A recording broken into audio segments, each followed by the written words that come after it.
键时刻，我们知道美国要选出新的总统了。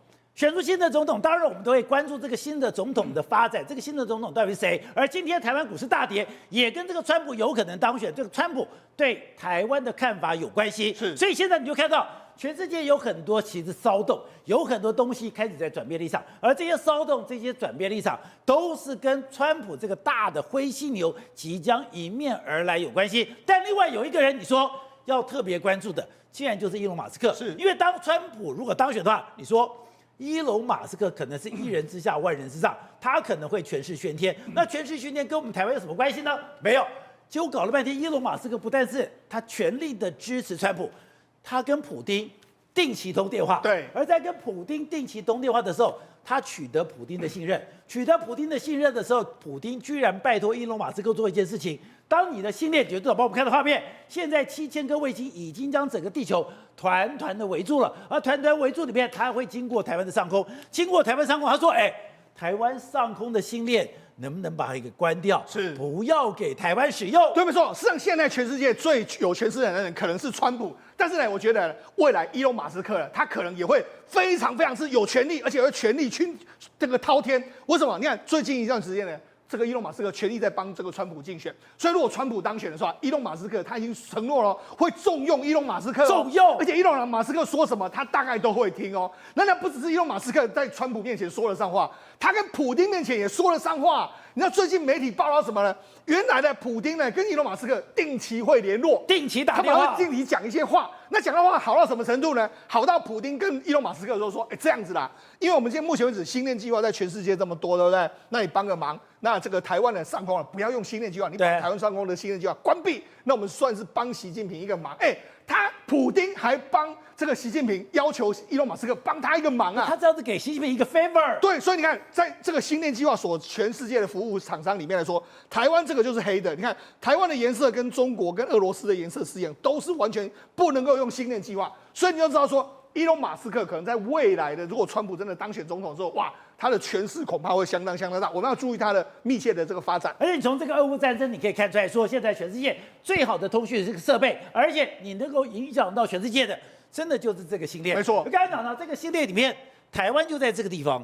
台湾这个地方，你们上面其实我有密密麻麻的这些，我已经有了，都已经有卫星了，7000个卫星已经将地球已经团团围住了。可是我如果把这些关掉的话，台湾就不能使用了。对，所以我们现在台湾呢，只能退而求其次。我们现在已经跟 OneWeb 另外一家厂商签约，所以 SpaceX 可能不会来。那结果怎么样？美国就说：“你这样是不是有违反这个相关的合约啊？”这个可能是美国会吵。好，不过我们在讲为什么这个普丁会跟这个伊隆马斯克搭上话呢？你看，这是《华尔街日报》报道，你看马斯克跟普丁鲜为人知的这个对话。好，那他们两个为什么会对话呢？宝剑道，他讲世界首富马斯克跟俄罗斯的总统普丁，他们有定期接触，而这个定期接触已经引发了美国的安全担忧。可是妙的在哪里？美国人知道这个担忧，可是美国人完全拿伊隆马斯克一点办法都没有。而且美国国防部还是要去跟伊隆马斯克去订合约。对，你就知道伊隆马斯克到底多厉害。你看他说什么？这个报道里面说，双方他跟这个普丁两个人讨论什么？这个非常多，包括说美国啦、欧洲啦、俄罗斯的官员都认证，内容涉及个人话题、商业还有地缘政治的紧张局势。所以他跟他在讨论地缘政治的紧张局势啊。好，那他们两个为什么会搭上线？我跟他讲，原来是这样。原本一开始俄乌战争开始打的时候，其实伊隆马斯克是站在乌克兰这边。对啊，不是给，所以不是免费资助了很多的这个 Starlink， 对，到了乌克兰的战场吗？所以他有 Starlink 的很多设备，他自己资助去，对不对？然后他也开放这个星链让乌克兰用，就打到最后了，保出现什么事情呢？因为呢，乌克兰利用这亚速营啊，利用这个星链计划去打这个黑海部队，打黑海部队打到什么程度？打到这个普丁呢，有一度他曾经想要用核武，所以他就跟伊隆马斯克联络。就说你再这样打下去的话，我可能真的会用核武。所以呢，那伊隆马斯克，所以说，普丁找到伊隆马斯克的电话，是跟他警告说，你再用下去的话，难怪他当时把克里米亚所有地区的 Starlink 全部关掉。所以呢，后来呢，这个他们就定期联络上之后，伊隆马斯克知道说，真的不能够开放给你用啊，真的要用下去的话。我要是接到了普丁的电话，我也如获至宝啊！对，所以他们两个谁能够跟普丁讲电话？所以后来他们两个就搭起这个联络的时候，就从2022年的时候一直开始到现在为止来说，就保持一个定期联系，是因为这个俄乌战场上面出现变化，这个伊隆马斯克，所以说当把莫斯科号给炸掉之后。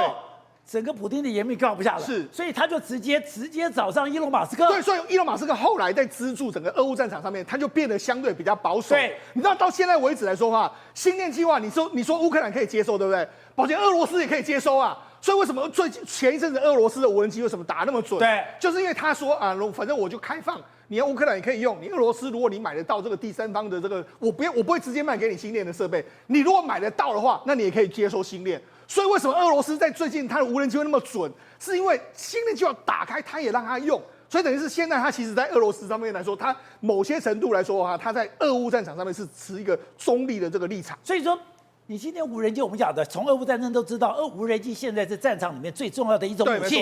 可是这个东西打不打得准，飞不飞得远，对，都跟 Starlink 有关系。对，所以也就是说，他很怕星链我真的完全资助这个乌克兰的时候，俄罗斯战败，普丁给俩拱，他就真的丢核弹，所以他现在就这样子做。所以呢，因为马斯克，我们说了他为什么会跟普丁这个搭上线，或许他还真的是为了全世界的和平，也不一定啦。而且他可怕的在哪里？因为他现在已经拿到18亿，跟美国五角大厦刚刚讲的星盾的计划，还有现在包括了 NASA 有很多的等于说星际旅行的东西，也都是透过 Starlink。他说最可怕的是，他不但是随定时，对，我可以跟普丁通电话，而且刚刚讲的五角大厦里面的机密。他是可以拿到最高权限的，这是他自己讲的哦。他说我确实有最高机密的访问权限哦，但是我不得不说，就像我们知道大多数情一样，他们之所以将那些列为最高机密，其实他太无聊了。但是意思是什么？他真的在美国里面来说 ，SpaceX 或者很多重要美国太空计划、美国的一些核武的计划、武器计划，他完全都知道。所以就知道他，你看他现在扮演一个非常重要的这个角色。好，那我们就讲，事实上他还做什么事呢？他最近还做了另外一件事，这个也是让这个美国觉得说，哎呦，你真的非常有意思。为什么？因为车臣的这个领导人卡迪罗夫了，他不是说，他要参加这个乌克兰的行动吗？就他最近呢，他8月他就很不知道去哪里拿了一个 Cybertruck 的卡车，然后他就这个就是对，这就是他的电动车，电动车，然后他就在上面呢装这个机关枪。然后就说，你看我开这个 Cybertruck 出去啊，可以这个机关枪这样哒哒哒啦，非常的这个拽啊。他就说，而且他还在这个车臣首府开车，就这样子这个试射。然后又说了，我准备了把改装了2辆车呢送到这个乌克兰战区，然后就可以开始在这个地方呢射杀这个乌克兰的这个士兵。对，就没想到，你知道没多久之后呢，那卡迪罗夫就完全卡住了。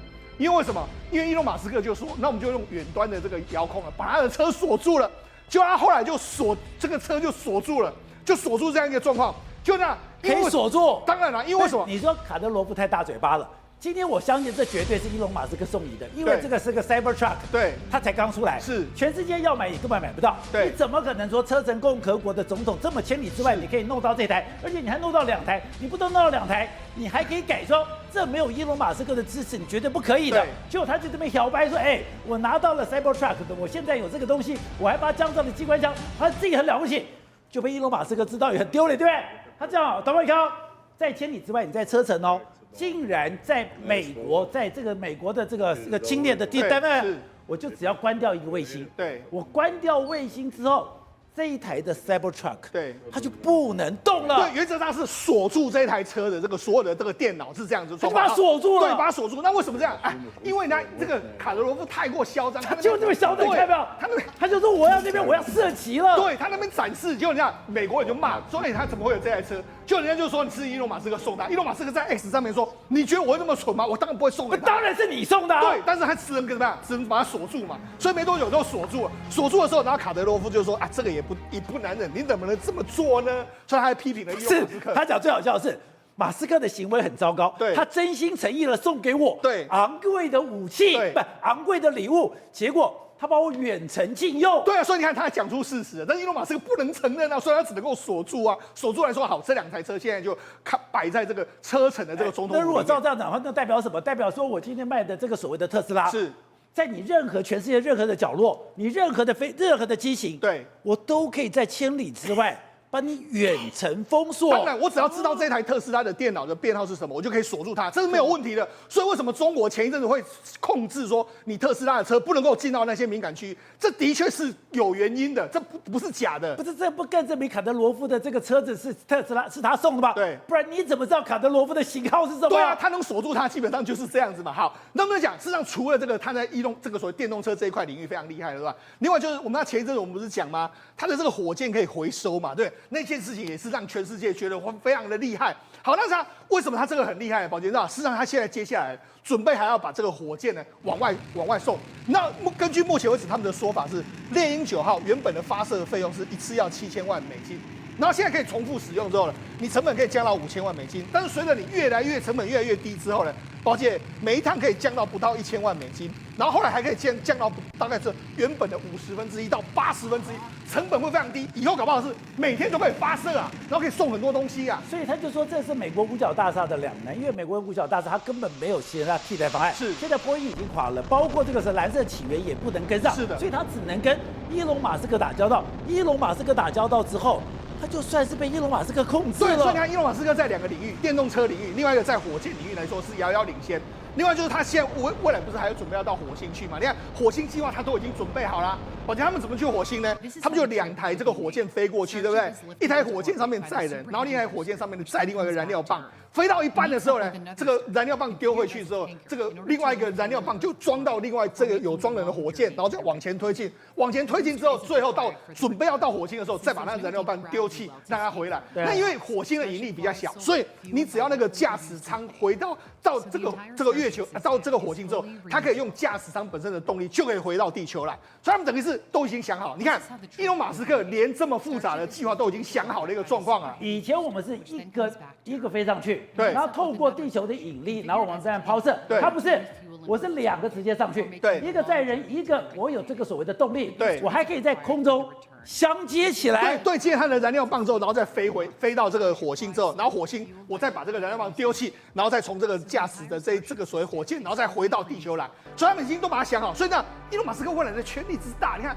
连火星都能去，然后电动车也被他管，然后未来的太空都让他管，所以呢，他真的是相当厉害的一个状况。所以现在全球2/3现役的卫星都在伊隆马斯克的控制之下。对，我们就讲嘛，事实上他目前为止涵盖范围这么大。那到最近伊隆马斯克还做了一件事，那他还在卡达航空，因为我们知道过去我们坐飞机啦，可能就觉得啊没有通讯，对不对？那他这样卡达航空呢，就广告，他们就说，我们飞机上面可以接收这个伊隆马斯克的 SpaceX 的这个 Starlink 的这个，你看在空中可以接收。对，这是卡达航空的他们高管，然后跟伊隆马斯克他们在连线，然后还在这个播出画面的这个状况，甚至你看还有人测试说，在冲绳的离岛都可以连线，所以看起来的话，的确，伊隆马斯克的这个星链计划，某些程度来说，目前为止已经变成是全世界最重要的通讯元件之一了。而且我刚才讲到，伊隆马斯克不做则已，他做什么事情都把它做绝了。对，做绝了，我不是要去挺川普吗？挺川普，他居然做了一个动作，每天现金100万元，对，去抽奖，只要你愿意去，等于说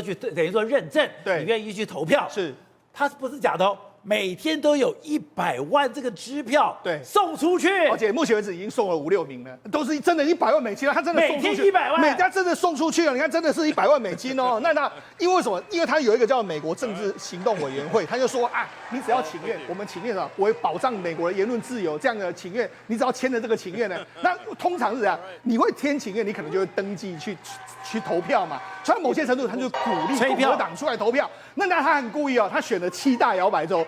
他不是美国每一州，就是7大摇摆，那个7个摇摆州，他每天抽100万出来，所以现在已经抽了很多人。那这样，他这一次真的做绝了。那他捐了多少钱到那个政治行动委员会吗？他捐了1.19亿美金哦，他自己一个人就捐了1亿美金进去哦。虽然说对他的身价没有什么，但是你可以看到他这么大力的帮助川普。你看川普当选的时候，他能不好好的感谢伊隆马斯克吗？不知道。你说现在全世界最微妙的变化，最可怕的就是川普有可能当选。川普要当选，就刚刚讲的，为什么中印边界现在的这个所谓的对峙的情势会放松？中国为什么会一下退了9万平方公里？包括中国跟俄罗斯跟北韩之间的合作，包括俄乌之间，整个川普上来以后，天下会鸡飞狗跳、鸡飞蛋打。对，实际上川普的所主张的这个国际关系的处理啊，是单边主义。单边主义。那这个单边主义下来的话，刚好碰上印度这几年的变化，本来一直希望在西方联盟之下得到很多利益，就印度很失望，并没有得到利益，就给印度在商业上反而，因为他原来操作抗中，对，结果发现这几年抗中的结果呢，他的对中贸易反而翻了好几倍，抗中搞了半天，所以他现在反过来。西方没有利益可得嘛，对，所以他就回头去跟习近平和解了。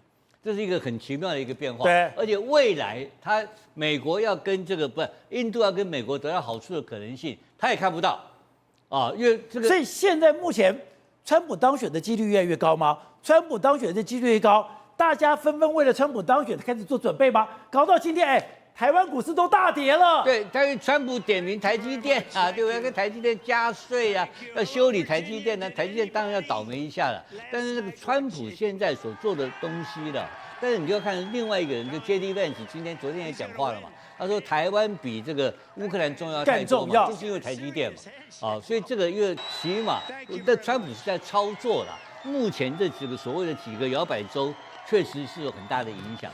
而且很大的影响，在川普的个人跟这个摇摆州的吸票发生最直接影响。川普就直接讲嘛，他说我有把握战争立刻停止。那现在民主党讲不出这个话，可是非常悲哀的，这一次的7个摇摆州的关键票就在这些上一次的穆斯林，因为这个票原来是民主党的票，在 Wisconsin 就是很少许的这个差距，让这个拜登获得胜利。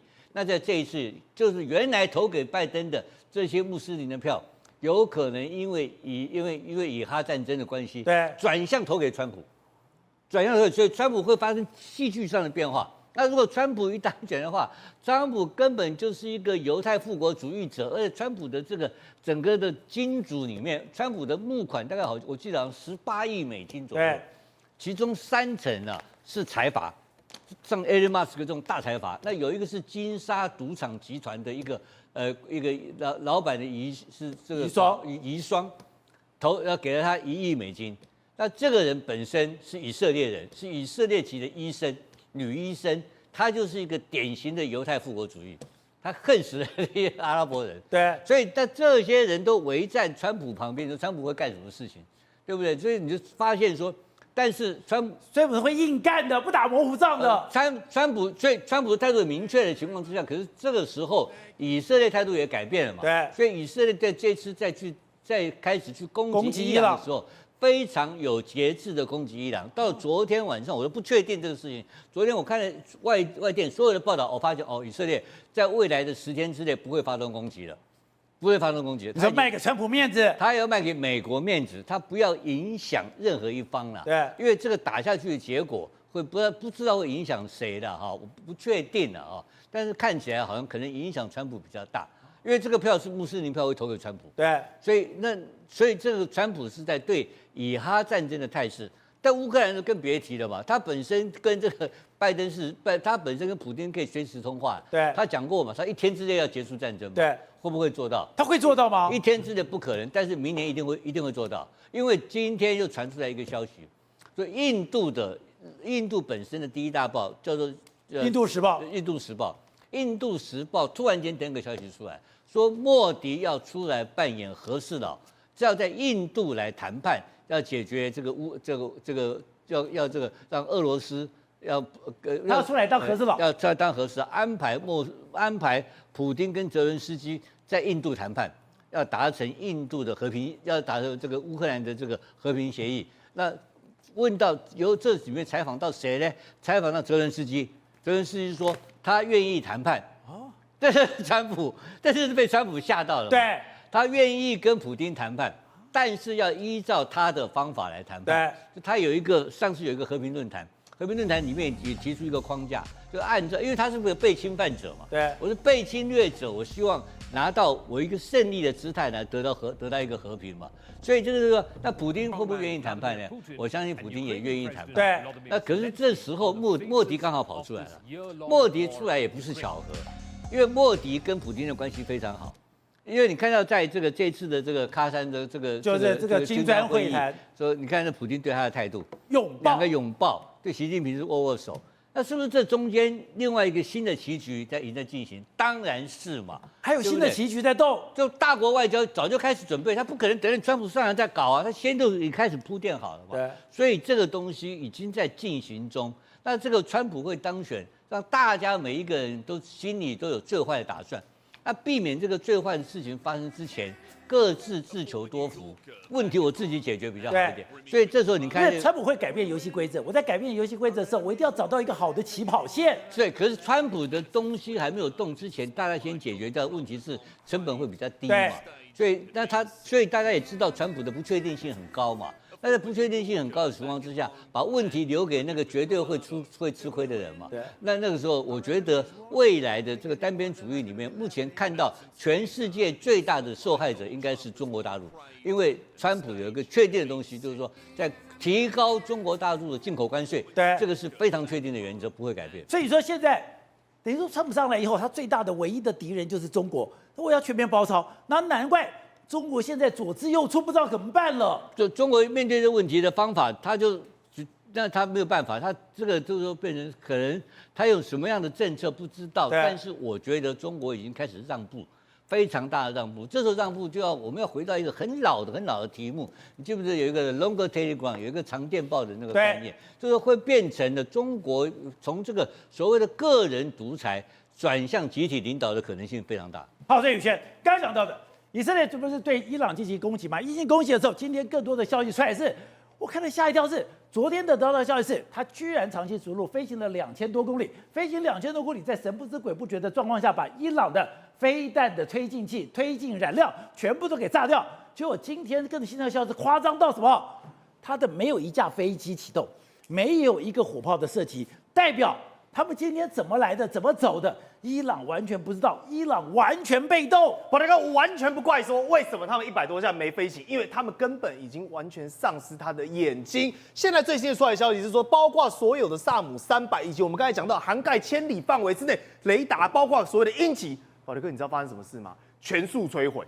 他的萨姆300最新消息是已经全数都被以色列给摧毁了，伊朗的萨姆300都没了。对，它的等于是防空设备、阵列雷达、侦测雷达已经完全看不到。那我就请问一下，这100多架飞机飞到空中之后，他知道敌人在哪里吗？不知道，他根本不知道怎么打，完全没有办法去辨别。所以我的飞机只要飞上去，我就变成靶子了。对嘛，变肉靶，变靶机。而且你知道吗？为什么会发生这个状况？现在大家只知道说他把这个300给打掉，其实不是。它是所谓的分2.5波的层次，一波一波的有计划性的飞2000里之后把你狙击掉。第一个踹门者当然是谁？当然是 F-35，因为只有在 F-35不会被侦测范围之内，他们锁定了所有可能可以侦测到，包括 F-15、包括 F-16的雷达，先进行一次，宝杰哥这叫扫盘。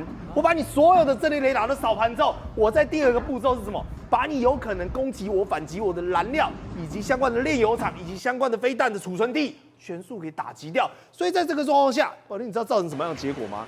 伊朗可能这2年到3年之内都没有办法进行反击，因为他已经没有任何防空设备了。对，所以我跟你讲，以色列根本没有理拜登。为什么他从头到尾，理拜登再怎么劝派航母去劝阻，他都不理？因为理由很简单嘛，我只相信我自己，我把伊朗打到手无搏击之力，打到没有还手余地，我才可以干嘛？安心，我才可以安心嘛。反正我把你摧毁到这个地步了，我知道你再也没有办法空袭我，你也没有办法对我进行反击，对不对？在这种情况之下，你等于是我所有的战机用高低配的方式进入到你伊朗之后，以后是什么？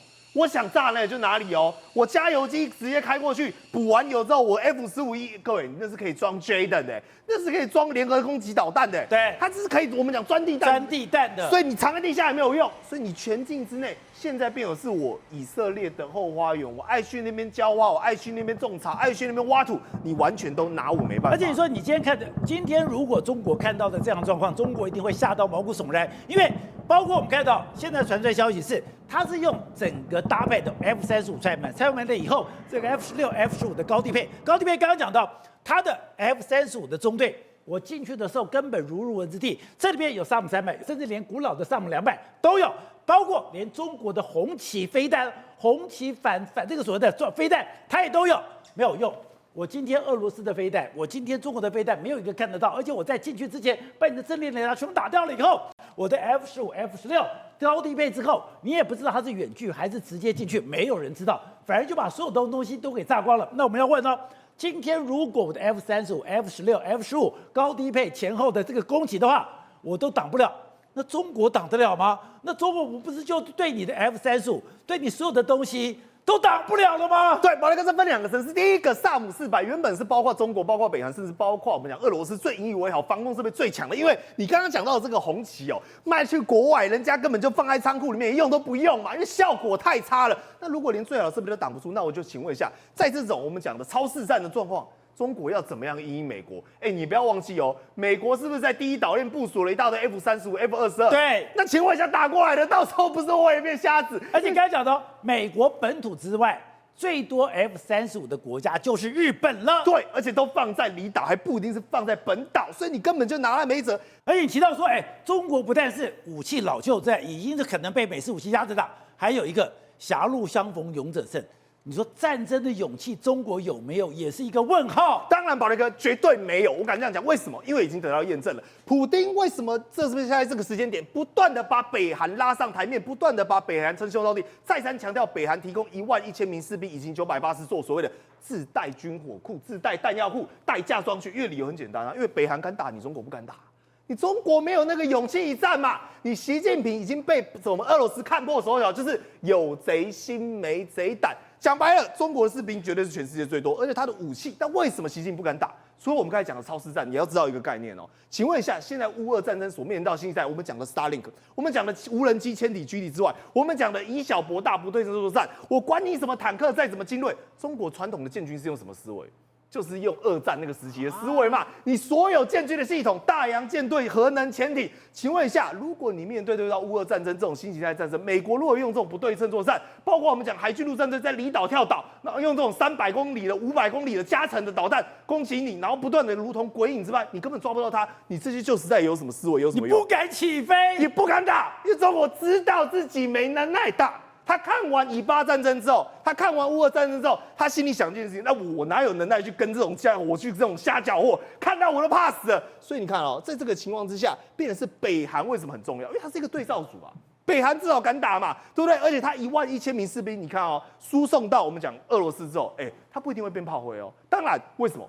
我可以去把我的经验传授给他，传授给他之后，他到时候去了南韩，或许跟南北韩对峙的时候，他是不是又产生另外一股阻力，又可以增加我俄罗斯以及北韩这个阵线的筹码？所以你会发现一件事情，不只是在以巴，不只是我们在讲乌俄战争，中国它的角色，因为你不敢打架，而俄罗斯它有一个信念，就是只要你敢打，包括在金砖的国家里面，习近平吧，我们讲了，普丁讲过了，敢打的人。也就是你愿意去付出战争代价的人，才能当老大。而如今习近平这个不敢战争、有贼心没贼的人，已经露出马脚。好，辉成刚才讲的大炮一响，黄金万两，要打仗要有底气，打仗这个底气是来自钱的。中国以前干嘛？我为什么可以在这个地方当老大？是因为我有钱，我给北韩资助，我给俄罗斯资助。可是你说现在的问题在哪里？他现在问题也在没有钱了。是有钱他刚大声，现在习近平没钱啊，所以现在其实没有人把他看在眼里哦。那现在其实就是从哪一些就是一些指标可以看得出来。广交会，我们都知道以前哦，就是中国经济的发展好不好，广交会可以说是一个晴雨表。就现在天哪，已经连续几年都是这样子冷飕飕，没有人哦。以前真的是很多的，就是欧美啊、美国的一些客人都会这边下单，而且常常说哦，一天又下了多少单，一天下了多少单。没有想到现在出来景象什么都没有人，甚至有人就直接去问摊商就直接说哦，美国人没看到，然后欧洲的来个1、2个，最多是什么？就是我们非洲的好兄弟一样，这几年都靠非洲的好兄弟来撑场哦。所以你看到很嗨啊，都来买。可是问题是，你说这是广交会？对，广交会。这广交会的场景是你要不看的话，你以为是好像是非洲举办了一个什么样子的联谊会，怎么在场合里面几乎都是我们这个非洲来的一些这个企业家，他们就说最主要原因就是现在因为中国跟其他欧美国家产生的一些不管是在经济上的对抗，